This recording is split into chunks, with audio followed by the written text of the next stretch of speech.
Avui estem aquí a Valldemossa. Hem vingut a fer una visita a l'ermita de la Trinitat, que és bàsicament la darrera que queda habitada per habitants.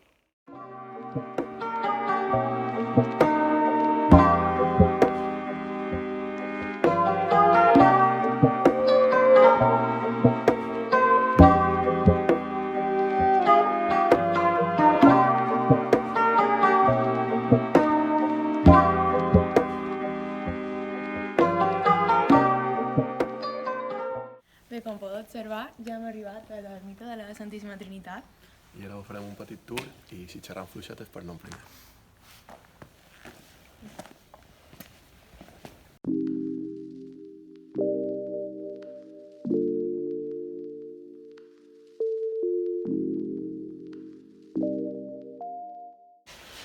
Com podeu veure, hi ha distints quadres, religiosos.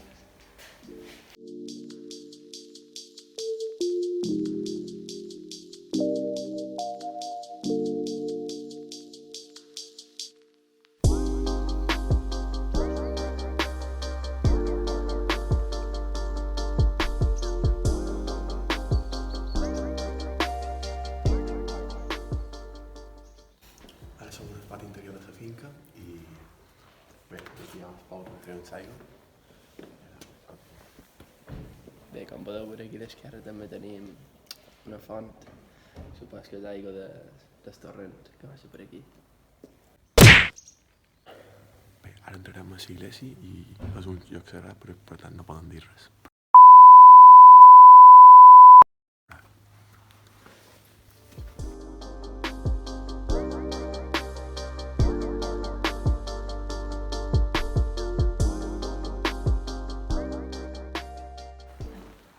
Doncs aquí darrere trobam a la Verge de la Santíssima Trinitat, que és a la qual els ermitanis li preguen.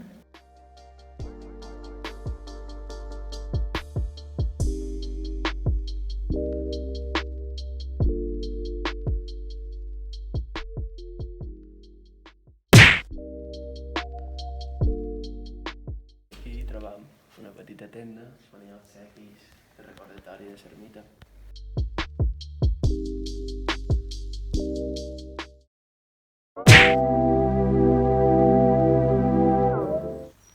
Bé, aquí viuen dos ermitans i aquesta és una de les cases d'un d'ells.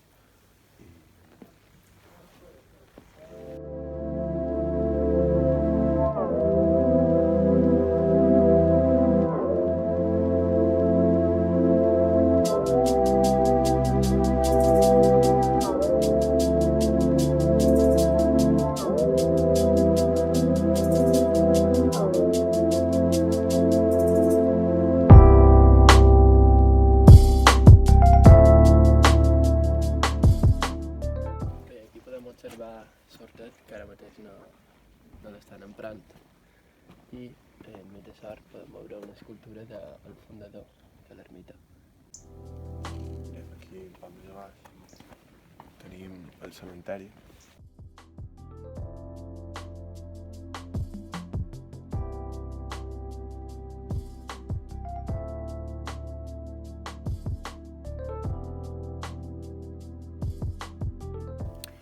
Aquest lloc és un lloc privat perquè pertany al patrimoni de l'església. Els ermitans viuen de les almoines que la gent li deixa i del seu hortet. Però abans solien anar al poble per demanar almoines i qualque menjar. Segons la llegenda de Ramon Llull, Ramon va estar present a qualcuna de les ermites de la zona de Valldemossa. I per això veiem fotografies que fan referència a la seva presència. Aquesta es va habilitar per ermitans.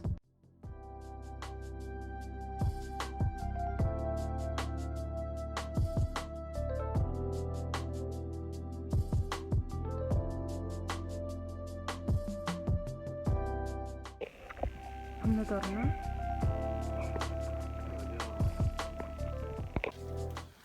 També, a part d'ermitans, també hi ha ermitanes. Els ermitans no es poden casar i tampoc poden dir missa com els capellans. Andreu, Digues, Toni. sabies que en el mirador on acaben d'estar l'ermita, just avall, hi havia una cova on Ramon Llull residia? Ostres, Sí, que interessant.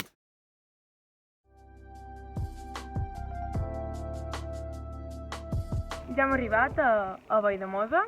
El trajecte ha estat molt bonic, la veritat, és molt recomanable anar a visitar l'ermita. I quina millor manera de finalitzar el vídeo com una coca de patata. Bon profit. Bon profit.